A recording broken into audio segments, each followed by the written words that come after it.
그러니까요. 그 뭐였더라. 아무것도 안 배웠나요? 기억이 기억이 적용이에요. 잘. 에, 그 아, 실험을 네, 기억나요? 네. 그 네, 뭐지? 그 얘게 동시에 종이들을 가지고 동시에 떨어뜨려서 하는 네, 네, 실험이에요. 네, 이게 맞아요. 그쵸? 크기와 그 또 무게와 모양에 따라서 떨어지는 네, 속도가 다르다고 했어요. 그쵸. 예, 처음에는 실험 결과가 어떻게 얻어진 것처럼 보였어요? 이게 무게가 무겁게 무거우면 빨리 빨리 떨어. 떨어지는 것처럼 실험 결과가 보여주는 것, 그런 의미들을 보여주는 것처럼 보였죠. 그쵸? 네. 근데 두 번째 실험을 진행해 보니까 그게 사실이었어요? 아니었어요? 아니었어요. 아니었죠. 예, 모양에 따른 공기 저항이라고 하는 것을 고려해야 된다는 것을 두 번째 실험을 통해서 발견했었죠. 그쵸? 네. 그래서 우리가 알 수 있는 거, 예, 과학은 무언가를 증명한다, 안 한다? 네. 안 한다. 그쵸? 잠정적인 수단이다라고 얘기했던 거 기억나죠? 그쵸? 네. 그런데 그에 반해서 교리와 신학은 어떻다? 무언가를 확정하는, 그쵸? 네, 증명하는 수단이다. 라고 해서 두 개를 대비시켰던 거 기억나요? 네. 네, 그래요. 그러면 이제 그 다음 달라 읽어보도록 할게요. 70쪽. 네, 과학은 무엇을 증명할 수 있는 수단이 아니다. 그 밑에 부분 읽어보도록 할게요. 자, 지금 이 시점까지 여러분이 어떻게 생각했는지에 상관없이, 그리고 지금까지 무엇을 듣거나 읽었는지에 상관없이, 과학은 결코 어떤 것도 증명해 오지 않았으며, 절대로 증명할 수도 없다. 절대로 증명이 불가능하죠. 그쵸? 네. 네. 우리가 과학의 으로 알아가는 그 지식들을 한번 생각을 해보세요. 우리가 관측할 수 있는 걸 전부 다 관측을 할 수 있을까요? 불가능하죠. 그쵸? 네. 우리가 예를 들어서 저 먼 은하 밖에 뭐가 있는지 어떻게 알아요? 그쵸?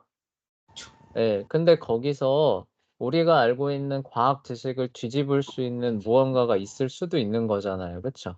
네. 예, 그러니까 무언가를 증명한다는 게 가능해요? 불가능해요? 과학이? 어, 불가능하죠. 불가능하죠. 거기에 무언가가 있을지 모르는 상태에서 잠정적으로 무언가 결론을 내리는 거잖아요. 그쵸? 네. 네, 그러니까 완전한 의미의 증명이나 무언가를 입증한다는 거는 과학은 불가능한 거예요. 그쵸? 네, 네. 왜냐하면 우리가 결론 알고 말하고 결론 내는 게 항상 어떻다는 거예요? 부분적으로 얘기를 하는 거죠. 그쵸? 우리가 알고 있는, 우리가 관측할 수 있는 요 범위 안에서는 그렇다라는 의미로 하는 거기 때문에 그 범위를 넘어서는 어떤 관측 자료들, 새로운 지식들이 추가되면 어떻게 되는 거예요? 기존의 결론도 바뀐. 바뀔 수밖에 없는 거죠. 그쵸? 네. 예, 그렇기 때문에 과학이 무언가를 증명한다라는 거는 불가능한 거예요. 그쵸? 네, 그리고 우리 저번 시간에도 얘기했지만 그에 반해서 교리와 신학은 어때요? 확정. 하나님은 전지하시잖아요. 그쵸? 전지가 뭐예요? 모든 걸 다 알고 계신다는 거죠. 그쵸? 네, 우리는 저 먼 200억 년 이상 떨어진 은하에 뭐가 있는지 우린 몰라요. 그쵸? 네, 그리고 그 곳에서는 어떤 물리 원리가 적용되는지 우린 모르잖아요. 그쵸? 네. 네, 그에 반해서 하나님은 어떠세요? 다 알고 계시죠. 그쵸? 전지하시니까. 네, 그 전지하신 분께서 말씀하신 말씀에 따라서 결론을 냅니다. 자, 그러면 과학처럼 나중에 이게 뒤집힐 수 있을까요? 없을까요? 없죠.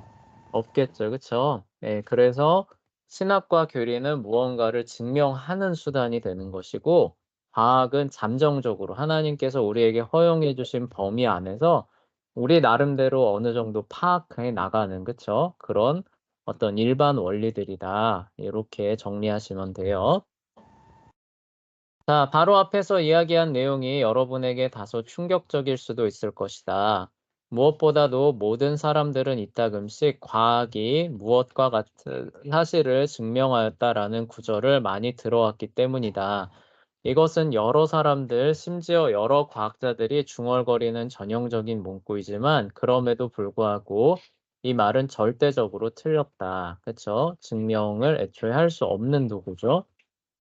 자, 이전 단원에서 공부한 과학사에서뿐만 아니라 앞선 두 실험에서 알 수 있는 것처럼 여러 가지 과학적인 결론들은 새로운 정보예요. 그러니까 이 실험을 하거나 그동안 그 어떤 결론이 내려지고 있었던 그 당대까지 알고 있었던 정보가 아니라 이제 관측을 더 많이 진행하고 실험을 더 많이 진행하면서 예전에 알지 못했던 새로운 정보들이 나오죠. 그쵸? 네, 그러면 그 결론들도 여기도 아까 선생님이 얘기했던 것처럼 지속적으로 변화가 됩니다. 그래서 과학이 증명이 불가능한 거예요. 톨레미는 하늘에서 행성과 별의 배열에 관하여 탁월한 설명을 제시하였다. 그래서 실제로 톨레미의 이론 가지고도 사람들이 꽤 잘 활용해왔다고 해요. 그러니까 1000년 이상을 그게 지속이 되었던 거죠. 근데 여러 과학자들 역시 톨레미의 관점을 뒷받침하는 다양한 관찰 결과, 실험 결과를 얻었다. 그러나 결국에는 톨레미가 옳지 않다는 것이 판명되었다. 나중에 연주시차라고 하는 게 결정적인 증거로 제시가 되죠. 그 이전에는 이제 케플러의 3법칙이죠. 그런 것들을 통해서 태양 중심으로 그 지구가 돈다라고 하는 게 밝혀졌죠. 수많은 것들을 설명하고 실험적 결과를 내놨음에도 결국 옳지 않은 거로 판명이 된 거죠. 근데 고대 사람들이에요. 고대 사람들이 살아가는 그 생활 범주 안에서는 그 톨레미의 설명 가지고도 충분했던 거예요. 그쵸? 네. 네, 충분했던 건데, 이제 관측 결과나 과학적 지식이 점점점 늘어나면서 톨레미의 그 설명, 이론 가지고는 충분한 거예요? 충분하지 않은 거예요? 충분하죠. 충분하지 않은 거죠. 충분하지 않은 관측 결과들이 나오기 시작하면서 이게 뒤집혀지게 되는 겁니다. 자, 코페르니쿠스의 경우에도 행성의 배열에 관하여 훨씬 더 나은 개념을 제안했다고 하더라도 엄청나게 많은 것들에 대하여 여전히 잘못을 저질렀다. 코페르니쿠스가 태양을 가운데 놓은 거는 맞는데, 그쵸? 궤도는 완전한 원궤도라 그랬어요? 타원궤도라 그랬어요? 타원계도. 타원궤도인 거를 케플러가 밝혀낸 거죠. 그쵸? 네. 코페르니쿠스는 궤도를 어떻게 그렸어요? 마치 콤파스로 그리듯이 완전한 동그라미로 그려버립니다. 아, 그래서 나중에 케플러가 이제 스승이었던 티코브라의 자료를 가지고 열심히 궤도를 맞춰가다 보니까 맞아요, 안 맞아요? 안 맞아. 안 맞는 거예요. 그쵸? 그래서 고심하다가 타원 궤도로 그 자료들을 배열을 해보니까 어때요? 딱. 네, 딱 맞아 떨어졌던 거죠. 그쵸? 네, 네. 그래서 코페르니쿠스의 이론도 나중에 케플러에 의해서 잘못된 걸로 밝혀집니다. 태양이 가운데 있는 건 맞지만 궤도를 콤파스로 그리듯이 동그란 그 원으로 그린 거리 잘못됐다는 것이 또 밝혀져요. 이렇게 새롭게 관측을 하면서 지식이 넓혀지면 넓혀질수록 이전 세대에서는 충분하다고 여겨졌던 것이 불충분하다고 밝혀지고 그래서 기존의 결론이 뒤집혀지는 이런 일들이 항상 일어납니다. 그런데 여기서 조심해야 되는 게 그런 게 있다라고 한다 해서 태양이 태양계의 중심에 있다라는 사실은 바뀔까요? 안 바뀔까요? 막히지. 그런 것까지는 안 바뀌어요. 그렇죠? 그래서 뉴턴의 운동 이론도 그 미시세계죠. 그쵸?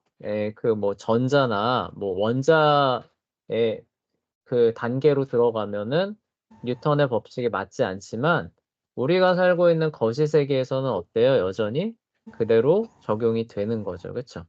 그래서 우리가 볼 때는 무시할 만한 오차지만 전자나 원자 입장에서는 어때요? 엄청. 어마어마하게 큰 오류가 되는 거죠. 그쵸? 네, 네. 그런 의미예요. 그래서 여전히 뉴턴의 3법칙이 잘 사용되고 있는 것처럼 과학 그 지식이 이렇게 잠정적인 것이고 나중에 바꿔진다라고 해서 그 모든 것들이 무의미하느냐라고 하면은 또 그렇지는 않다는 거예요. 그렇죠? 거기에선 여전히 나름대로의 가치를 갖고 있는 것들은 계속 남아 있다라는 부분들도 알고 계시면 돼요. 자, 사실상 심지어 30년, 즉 한 세대 전만 거슬러 올라가더라도 수많은 과학자들이 옳다고 생각했던 여러 가지 개념들이 새로운 자료들로 인해서 바뀌고 있거나 폐기되고 있다. 결국 과학자들이 내리는 모든 결론은 불확실하다. 수천 년 동안의 과학 실험에 기초한 어떤 결론을 무너뜨리는 데 필요한 것은 단 한 번의 실험으로 충분하다. 그래요. 자, 이어서 재현이 읽어주세요. 또 다른 예를 들어보자. 한 학생이 지붕 꼭대기로 올라가 지붕 위에서 여러 가지 물건들을 떨어뜨리기로 결심했다고 가정해보라. 이 학생은 펜, 연필, 곰, 베개 따위와 같은 조그만 물체들로부터 아래로 던지기 시작한다. 나중에는 가구와 전자제품과 같은 커다란 물체들을 지붕 위에서 아래로 던지기 시작한다. 그래서 부모님께 심하게 꾸중을 들은 뒤에 이 학생은 다음과 같이 당당하게 선포한다. 우리 지붕에서 어떤 물체를 떨어뜨리면 모두 아래로 떨어진다는 사실을 이 실험으로 증명하게 되었다. 이 학생이 맞는가? 물론 아니다. 이 학생이 지붕 위에서 집안에 있는 모든 물체들을 떨어뜨릴 수는 있었겠지만 사실 지붕 위에서 떨어뜨린다고 해서 모든 물체가 아래로 떨어지진 않는다. 예를 들어 지붕 위에서 헬륨으로 채운 풍선을 떨어뜨린다고 생각해보라. 이에 풍선이 아래로 떨어지겠는가? 아니다. 절대로 아래로 떨어지지 않는다. 공기 중으로 점점 높이 날아 올라갈 것이다. 헬륨으로 가득 채운 이 풍선은 과학에서 반증이라고 부르는 것이다. 반증까지 읽어주세요. 반증, 어떤 과학적인 결론을 반박하는 본보기나 사례. 네, 그래요. 그래서 이 사례에서도 잘 나오고 있죠. 그쵸? 자, 이 학생이 물체라고 하는 범주를 잡아서 다 던진 겁니다. 어때요? 그 학생이 동원할 수 있는 모든 물체를 사실 다 동원한 거죠. 그쵸? 네, 그래요, 안 그래요? 그랬던 그렇죠. 거죠. 그런데 이 학생의 범주를 넘어서 보니까 이 학생이 다룰 수 없었던 다른 물체가 존재했었죠. 그쵸? 네, 그게 뭐예요? 헬륨으로 채운 풍선이었어요. 그쵸? 네, 이 학생이 살아가고 있는 그 생활 반경 안에서는 헬륨으로 채운 풍선과 같은 물체가 있어요? 없어요? 없어요.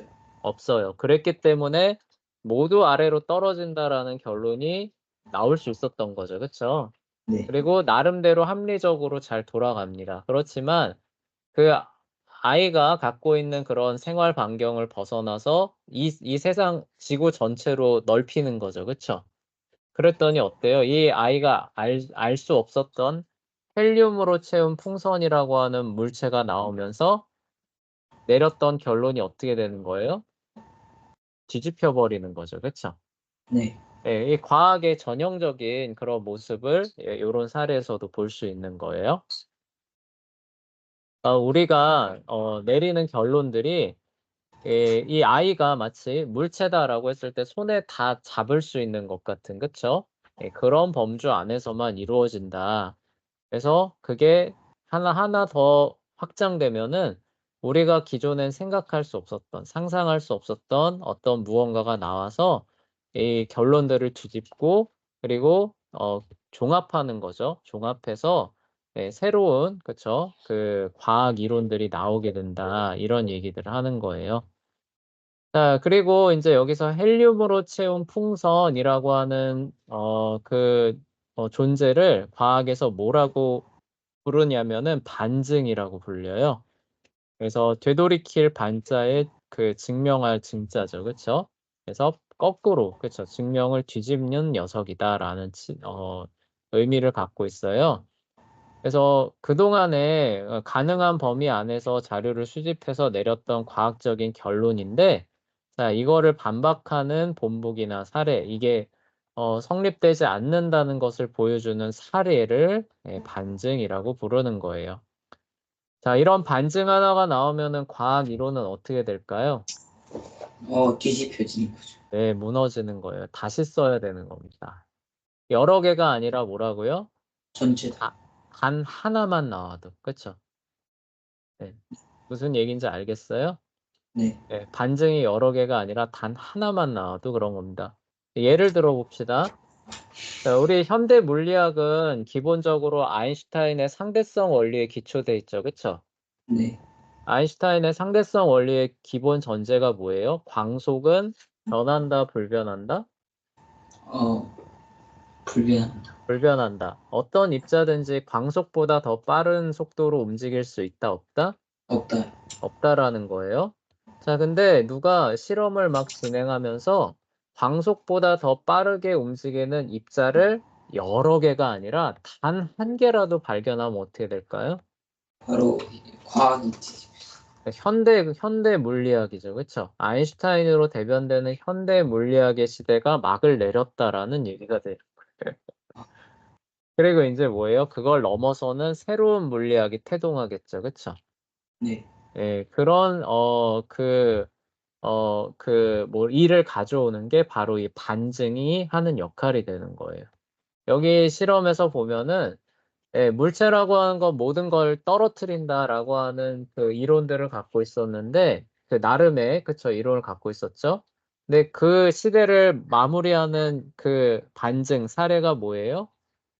헬륨으로 채운 풍선이라는 게 발견되면서 그 물체는 모두 아래로 떨어진다라고 하는 그 과학 이론의 종말을 고했죠. 그쵸? 네. 예, 그러면서 이제 공기보다 가벼운 물체죠. 그쵸? 예, 가벼운 물체들이 존재할 수 있다라는 그런 어떤 새로운 과학 이론이 이제 나오게 된 것처럼 반증이라고 하는 거는 이제 그런 역할들을 하는 거예요. 그래서 요게 하나만 발견되면은 그동안에 확립되었던 어떤 과학적 결론들이 어떻게 되는 거예요? 성립이 안 되고 그동안 구축해왔던 모든 과학 이론들은 어떻게 해야 되는 거예요? 뒤집어. 다시 써야 되는 거죠. 그쵸? 네. 네, 그래서 이 반증이 과학에서 그런 역할들을 하는 겁니다. 자, 서연이가 그 다음 헬륨으로 채운 풍선 읽어주세요. 헬륨으로 채운 풍선을 통하여 제시된 한 가지 반증은 이 학생의 결론이 잘못되었다는 것을 보여준다. 이것은 어떤 다른 과학적인 결론에서도 마찬가지로 적용된다.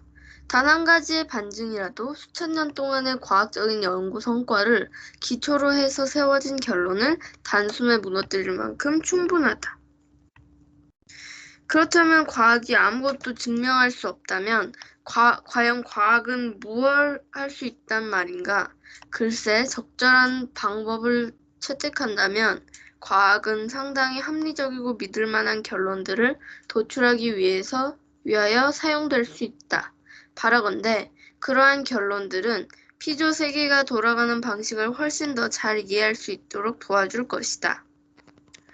또한 여러분은 아마도 텔레비전, 비디오, 에어컨 같은 멋진 물건들을 만들기 위하여 그러한 결론들을 사용할 수도 있을 것이다. 그러나 과학을 통한 여러 가지 결론들이 아무리 믿을 만한 것이라고 생각하더라도 그러한 결론들은 언제나 불확실한 것에 다름 아니다. 네, 그래요.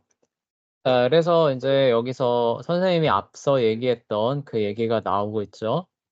아무것도 증명하지 않는다면은 그러면 무의미한 거냐라고 하면 그렇다는 거예요? 그렇지 않다는 거예요? 그렇지 않다라는 거죠. 예를 들어서 뉴턴의 고전 물리학이 깨졌잖아요. 그쵸? 네. 아인슈타인에 의해서 깨졌습니다. 그럼 뉴턴의 그 이론들은 전혀 무의미한 거예요, 재현아? 아니요. 아니죠. 여전히 우리의 현실 가운데서 잘 사용됩니다. 그게 틀렸음에도 잘 사용될 수 있는 이유는 선생님이 여러 번 얘기했죠. 그쵸? 우리가 살아가고 있는 세계에서는 그런 오차가 의미가 있어요? 없어요? 없어요. 없어요. 그쵸? 여기 앞에서 봅시다. 이 친구가 물체를 막 집어 던졌어요. 근데 나중에 틀린 것으로 밝혀집니다. 자, 그럼에도 지붕에서 물체를 떨어뜨리면 아래로 떨어진다라는 이 이야기가 의미가 없나요, 재현아? 아니요. 있죠, 그쵸? 예, 그 실제로 가서 떨어뜨려 봐요. 웬만한 거 다 떨어질 거 아니에요, 그쵸? 예. 근데 단지 이 그 아이가 살아가는 그런 세계에서는 헬륨이라고 하는 헬륨을 채운 풍선이라고 하는 건 무시할 만하잖아요, 그쵸? 네. 예, 그러기 때문에 이런 결론이 뒤집힌다라고 한다 할지라도 정말로 적절하게, 그쵸? 적절하게 합리적으로 도출된 결론은 여전히 유용하고, 그쵸? 예, 믿을 만한 그런 측면이 있습니다. 그래서 그 피조 세계 전체는 아니라고 한다 할지라도 어때요? 일부죠, 그쵸? 그 일부가 우리가 살아가는 그 영역일 수 있어요. 그 영역을 설명하는 데 있어서는 어떻다는 거예요? 여전히 유효하고 유용할 수 있다라는 거죠. 그쵸? 네. 그 얘기를 하는 거예요. 그래서 그러한 지식들은 실제로 어떻게 되는 거예요? 활용이 됩니다. 텔레비전, 비디오, 에어컨 이런 거 만들기 위해서 사용이 된다는 거죠. 자, 우리가 지금 그런 지식들을 사용해서 지금 뭐 이렇게 원거리 통신하면서 수업하고 있잖아요. 그쵸? 네. 근데 나중에 과학이 더 발달하면서 지금까지 알고 있었던 게 사실 틀렸다라는 결론이 나올 수도 있을까요? 없을까요? 있겠죠. 있겠죠. 그쵸? 그럼에도 우리가 이렇게 그런 어떤 불완전한, 그쵸? 지식을 사용해서 그렇지만 활용해서 이렇게 했었던 모든 것들 전체가 무의미해진다는 얘기는 아니죠. 그쵸? 네. 예. 우리의 그 사고의 지평이 우리의 영역이 더 넓어졌다라는 의미가 있는 거지, 그전에 그 영역이 좁았던, 그쵸? 그 상태에서 알고 있었던 그 모든 것들이 부정되거나 무너지는 것은 아니다. 그러기 때문에 잠정적인 그런 결론만 가져온다라고 한다고 해서 과학적 지식의 의미죠. 그쵸? 의미나 의 전체를 그냥 부정하는 그런 식으로는 또 가면 안 된다. 이야기를 하는 거예요.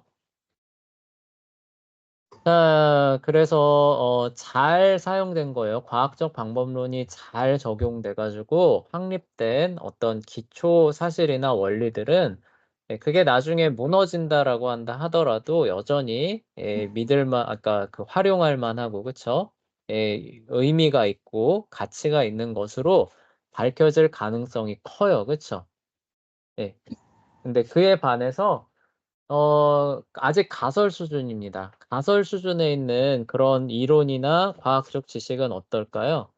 나중에 잘못된 것이 밝혀지면은 여전히 그런 가치를 지니기보다는 뭐예요? 이거는 그냥 소설이구나. 전혀 엉뚱한 얘기를 했구나. 라는 식으로 밝혀질 가능성이 그게 더 높겠죠. 그쵸? 네. 요 차이를 알겠어요? 네. 그러니까 과학적 방법론에 의해서 과학적 그 법칙으로까지 이제 인정된 그런 그 수준의 그 과학적 지식은 나중에 이게 깨진다고 해도 뉴턴 법칙과 같은 의미를 가질 가능성이 커요. 그쵸? 네. 큽니다. 근데 재현이가 오늘날 그 아마추어 과학자잖아요. 그쵸? 학생이자 과학자죠.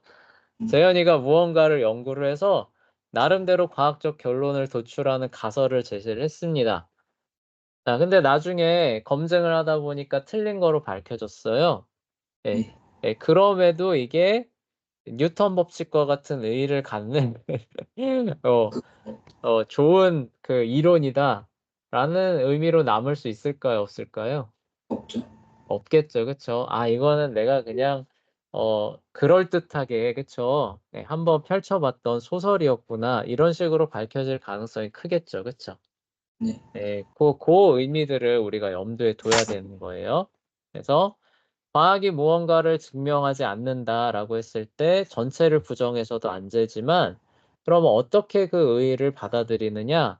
과학적 법칙은 나중에 깨진다고 해도 여전히 일정 부분 의의를 가질 것이다. 이런 의미로 받아들여야 돼요. 그쵸? 근데 그게 아니라 아직 가설 수준에 있는 애들은 어떻다는 거예요? 아, 얘는 나중에 깨지면은 소설로 밝혀질 가능성이 크겠구나. 요 정도 의미로 받아들이시면 됩니다. 음. 네, 그래요. 자, 넘어갈게요. 자, 이 점을 분명히 알 수 있도록 돕기 위해서 과학사의 한 가지 사례를 여러분에게 소개하고 싶다. 1600년대 말에 독일 과학자 요하네스 베어와 게오르그 슈탈은 종이와 나무 같은 물질은 타는 반면에 바위와 금속 같은 물질을 타지 않는 이유를 설명하려고 노력했다고 해요. 1600년대 말이면 17세기죠. 그쵸?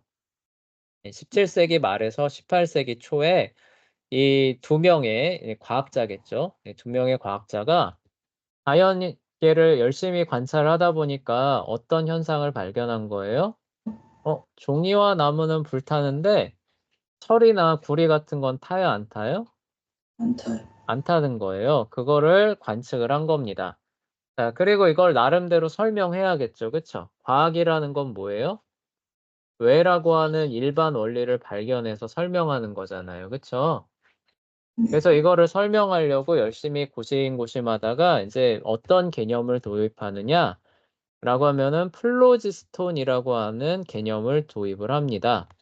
이 플로지스톤이라는 건 뭐냐면요. 그 물질 안에 숨어 있는 어떤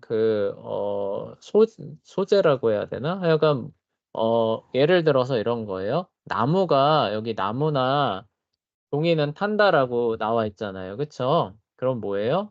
이렇게 나무나 종이가 있는데, 요 플로지스톤이라고 하는 애가 우리 눈에 보이지는 않지만, 이 안에 어떻다는 거예요? 이렇게 깨알같이 박혀 있는 거죠. 그쵸? 네.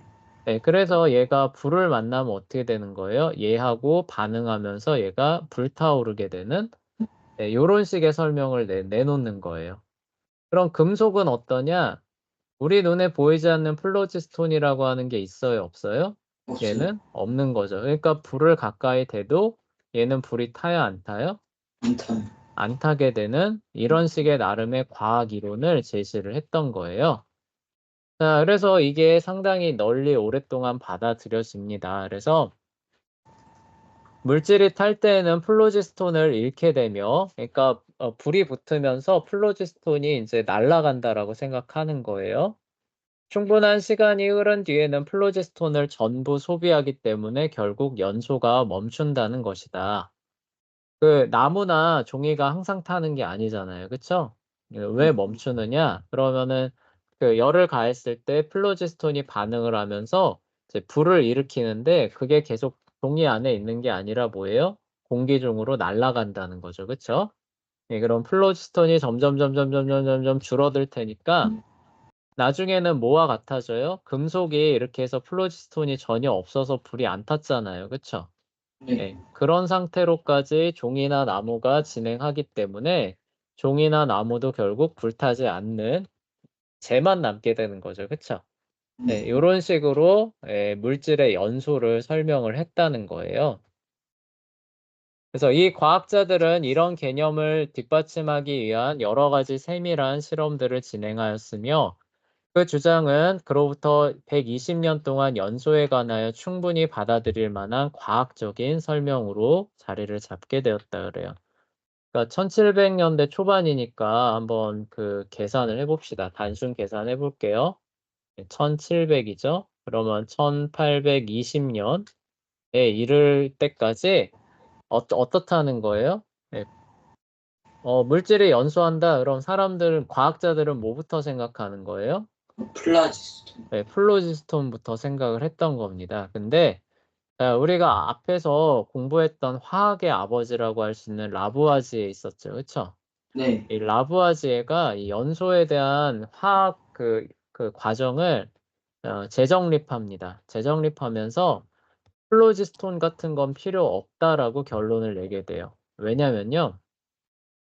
연소가 그 플로지스톤이 그 불과 만나서 달아나는 그런 현상으로 정의한 게 아니라 공기 중에 산소와 물질이 화학 반응을 일으키는 현상이 연소라고 정의를 하게 되면서 플로지스톤이 더 이상 필요해요? 필요하지 않아요?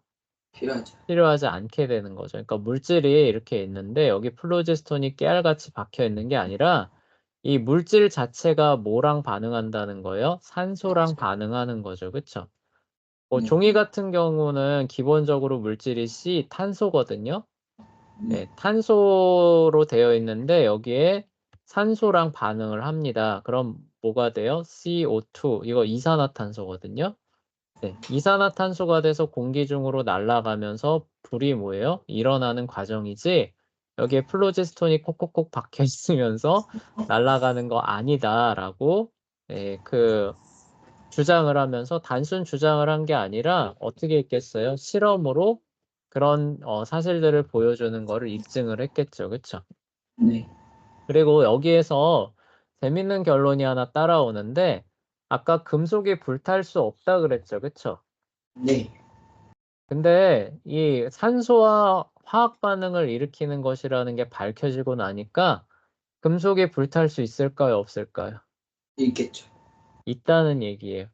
재밌는 얘기로 여러분들 겨울철에 손 시려우면은 그 하나씩 핫팩 이렇게 손에 넣고 다니잖아요. 그쵸? 아, 네. 네, 그 거기 안에 핫팩, 철가루 들었어요. 네, 뭐라고요? 거기 안에 철가루. 네, 그 선생님이 얘기했나? 알고 아니, 제가 있네요. 뜯어서 한번 보니까 아, 철가루. 그래요? 네, 맞아. 철가루예요. 근데 그걸 막 흔들잖아요. 그쵸? 네. 네. 철가루를 흔들면 왜 열이 날까요?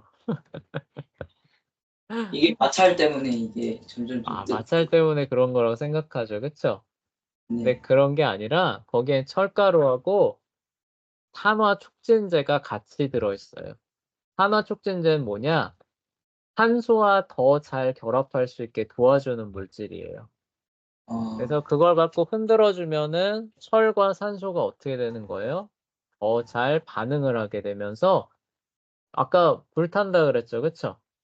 네. 그래서 열이 나는 겁니다. 아, 그래서 그 열이 어느 정도까지 올라가냐면은 한 60도에서 70도까지 올라가는 거예요. 네. 왜 우리가 알고 있는 불보다는 온도가 상당히 낮긴 하지만 뭐예요? 열을 내는 거죠. 그쵸? 네. 그렇지만 그 온도가 낮기 때문에 그 열이 지속되는 시간은 어때요? 길죠. 길어지죠. 그쵸? 그래서 그 원리를 사용해서 핫팩으로 사용하는 겁니다. 근데 혹시 스파크 튀는 것도 만약에 그런 것도 혹시 이런 거라고 하시네요.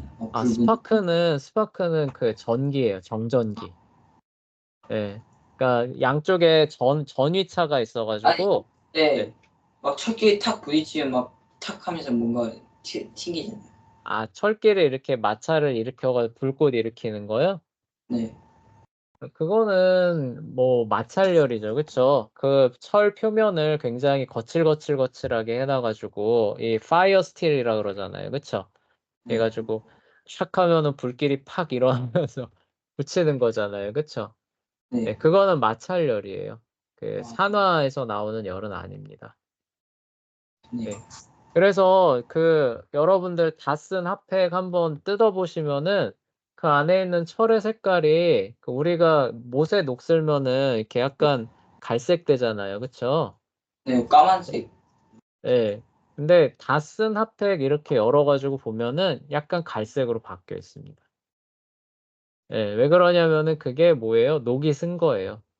아, 네. 녹슬면서 열을 낸 겁니다. 그래서 또 재밌는 게 녹이 슬어가고 있는 철제 기구에 눈 쌓이잖아요. 그쵸? 네. 그러면은 그 녹슨 철기구 주변만 물이 녹아요. 눈이 녹아요. 왜 그렇다는 거예요? 산소하고 철하고 반응하면서 연소 반응이 일어나는 거죠. 그쵸? 아, 열이 네. 발생하고 있는 거예요. 그쵸? 네. 네, 그러면서 그 결과로 뭐가 생성되는 거예요? 산화철. 그러니까 산소와 반응한 철이 생성이 되는 건데 그게 바로 우리가 알고 있는 뭐예요? 녹이에요, 녹. 아, 예, 그러니까 철이 산소랑 반응한 결과가 바로 우리가 알고 있는 녹이 되는 것이고 녹이 발생하면서 열이 서서히 납니다. 그렇기 때문에 눈과 같은 것이 그 위에 쌓이면 어떻게 돼요? 눈이 녹아버리는 거죠. 그렇죠? 네. 자, 근데 그래서 그 녹슬고 있는 근처에 겨울철에 손 이렇게 갖다 대면은 약한 미열도 느껴질 정도로 따뜻합니다. 근데 그걸 가지고, 예, 그 정도예요. 약한 미열이 느껴져요. 이렇게 가까이 되면 녹슬고 있는 거에. 그래서 이제 눈이 다 녹는 거거든요. 근데 그거 가지고는 핫팩을 할 수 없으니까 거기에다 뭘 섞어주는 거예요? 더 빨리 녹을 생성할 수 있게끔 산화제를 섞어주는 거예요. 그 다음에 막 흔들어주면은 산소랑 반응이 격렬하게 일어나겠죠. 그쵸? 네. 그래서 그 온도가 70도, 7, 80도 정도까지 올라가게 해서 주머니에 넣어놓으면은 한 열 몇 시간 가까이 따뜻한 그 핫팩이 나오게 되는 거죠. 그러니까 나무가 불에 타는 거나 철이 녹쓰는 거나 달라요? 다르지 않아요? 다르지 않죠. 다르지 않아요. 그러니까 똑같이 불 타는 겁니다. 근데 화력의 세기가 어떻다는 거예요? 화력은 나무에 타는 게 더 세고 철은 압도적으로 세죠. 그쵸? 압도적으로 센 만큼 어때요? 빨리 꺼져요. 빨리 타서. 그쵸? 네. 네, 근데 철은 어때요? 이제 지속적으로 그쵸? 약하게 서서히 오래 약하게 타게 되는 겁니다. 그래서 철에서 나는 열 가지고 음식을 조리해 먹을 수는 없죠. 예, 화력이 그만큼 약하니까. 예. 근데 나무에서 나는 열 가지고는 어때요? 음식을 조리해서 먹을 수 있게 되겠죠. 그쵸? 근데 예, 어떤 사람들 햇빛 이거 날라오는 거 그거 가지고 그 계란 후라이 그거는 얘기가 다르죠. 산화에서 나오는 열이 아니라 그건 태양에서 오는 열이잖아요. 그쵸? 네, 그렇군요. 그러니까 빛 에너지죠. 그 빛 에너지를 돋보기로 이렇게 모으면은 그게 열이 이렇게, 그러니까 에너지가 더 모아지면서 열이 더 많이 나는 거거든요. 네, 그게 우리가 알고 있는 뭐 태양열 발전 이런 데서도 쓰는 거예요. 네, 네. 하여간 이거는 화학 반응에 의한 열을 얘기를 하는 거예요. 자, 이제 그렇게 이제 진행이 되는 겁니다. 그래서 오늘 내용은 그거예요.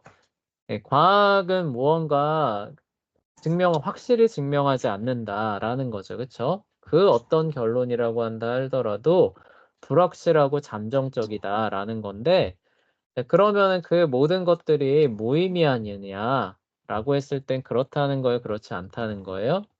그렇죠. 그렇지는 않다라는 거죠. 그쵸? 과학적 법칙의 수준에 있는 그런 과학적 그 이론들은 여전히 일정 수준 가치를 가질 가능성이 높고, 아직 가설의 수준에 있는 그런 법칙들은 그냥 폐기될 가능성이 높은 거죠. 그쵸? 네. 근데 여기 보시면은 플로지스톤 이론 같은 경우는 한동안 그 과학적 그 법칙이라고 해야 되나요? 하여간 상당한 설득력을 가지는 설명으로 자리 잡았음에도 나중에는 어떻게 증명되는 거예요? 이거 소설이었다로 증명된 거죠. 그쵸? 네. 그런 이제 특징들이 있는 거예요. 근데 하여간 된 이론들은 이렇게 소설로 밝혀질 가능성은 그만큼 적어진다는 그런 의미가 돼요. 네. 네.